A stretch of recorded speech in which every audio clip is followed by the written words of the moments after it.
क्या नाम है इनका? अरविंद। ठीक है, अभी देखिए हम साइड पे जाते हैं तो सेफ्टी बेल्ट का यूज करते हैं। ठीक है, हम सेफ्टी बेल्ट इसको बोलते हैं। सेफ्टी बेल्ट इसको बोलते हैं क्या? लेकिन हम गाड़ी में भी बैठते हैं तो उधर भी एक बेल्ट आता है, उसको क्या बोलते हैं? Seat belt. तो वो भी तो हमारा सेफ्टी के लिए है, तो अभी एक तरह से सेफ्टी बेल्ट ही हुआ ना।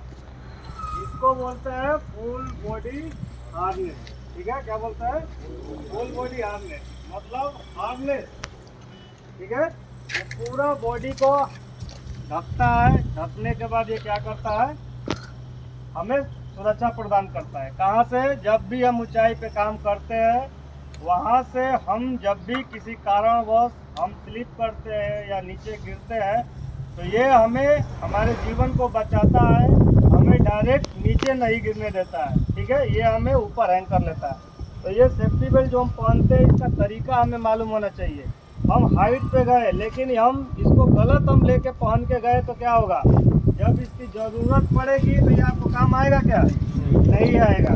इसके लिए ये हमें अच्छा होना चाहिए और उसके साथ साथ ये सही होना चाहिए और पहनने का तरीका हमें मालूम होना चाहिए, तभी ये हमारे लिए उपयोगी है।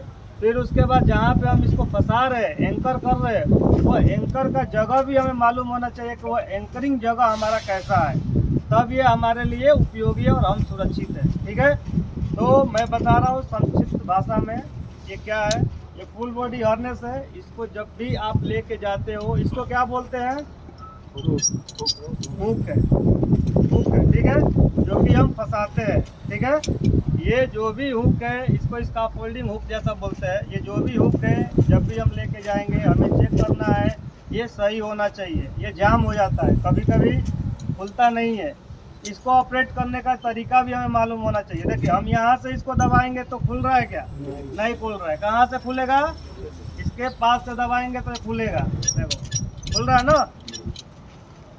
अगर ये प्रॉपर नहीं खुल रहा है तो समझो कि वो डैमेज है। इसके क्लिप जो अंदर होते हैं वो डैमेज हो गए रहेंगे, इसके वजह से वो प्रॉपर नहीं खुलेगा। उसके साथ साथ ये क्या इसको बोलते हैं? लैनियार्ड बोलते हैं। ये क्या है? लैनियार्ड है। ठीक है, थोड़ा फोटो ले लो।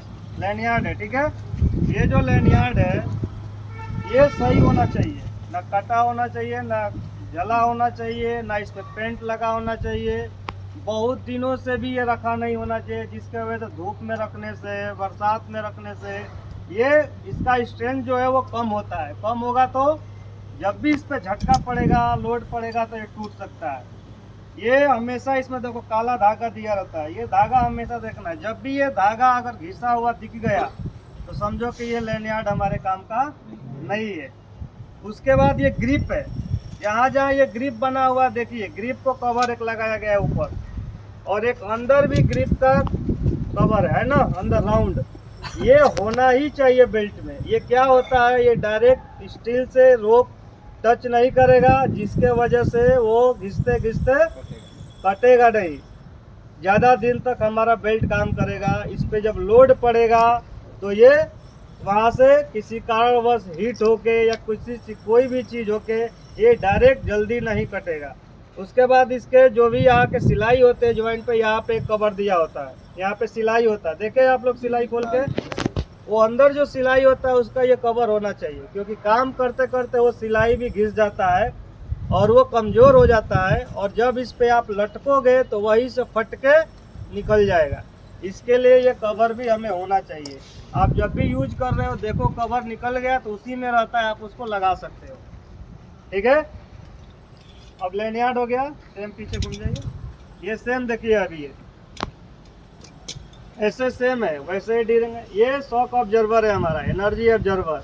जब भी हम हाइट से गिरते हैं तो ये धीरे धीरे खुलता है, अचानक नहीं खुलेगा। तो जो हमारा झटका है वो सोख लेगा, डायरेक्ट हमारे बॉडी पे झटका नहीं आने देगा।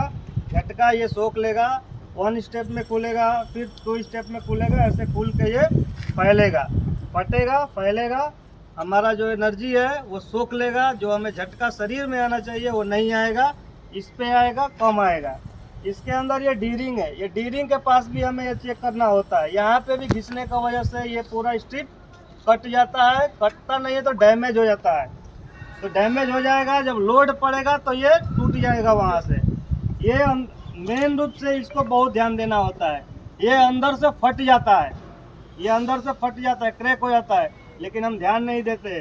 जब इसका काम आएगा वहीं से फट के आपको निकाल देगा, समझ गए। अभी बेल्ट को पहनने का तरीका भी हमें सही होना चाहिए, बरोबर हमारे चेस्ट पे ये लगा होना चाहिए। ये जो हमारा है, अभी ये देखिए, ये सही पहने है क्या? बोलिए, गलत है। ये टाइट होना चाहिए, ठीक है। टाइट रहेगा तो ये सही है। टाइट करके उसमें बस एक उंगल आप ऐसे डालो, ऐसे अंदर डालो। अगर वो एक उंगल आराम से जा रहा है, थोड़ा कष्ट होकर जा रहा है तो सही है। ढीला है तो बहुत ही डेंजर है। क्या डेंजर है? जब आप लटकोगे तो ये क्या होगा, ये किधर भी चढ़ सकता है, चढ़ सकता है ना। इधर भी चढ़ेगा तो हाइड्रोसिल पे क्या होगा, पकड़ेगा, और उधर से ही आपको आधा घंटा उधर रखना पड़े तो क्या हो जाएगा, सेवा समाप्त हो जाएगा ना। इसके लिए ये हमेशा जब भी आप पहनो, दोनों साइड से हाइड्रोसिल के बीच, दोनों साइड से लगा के अच्छे से इसको टाइट करो। टाइट करके ये पहनो, और यहाँ पे जो चेस्ट है ये भी अच्छे से टाइट करके पहनो, ठीक है। उसके बाद ही आपको बेल्ट पहन के जाना है ऊपर। क्लियर है? अभी बेल्ट क्या होता है, जब भी आप ऊपर लटकोगे उसके ऊपर, तो ये डायरेक्शन पे डिपेंड करता है। जब आप अच्छे तरीके से बेल्ट को ऊपर एंकरिंग करके रखोगे तो आप सही डायरेक्शन में ही गिरोगे। ये बेल्ट का पूरा लोड पीछे आएगा और आप ऐसे झुक के ही रहोगे, ठीक है।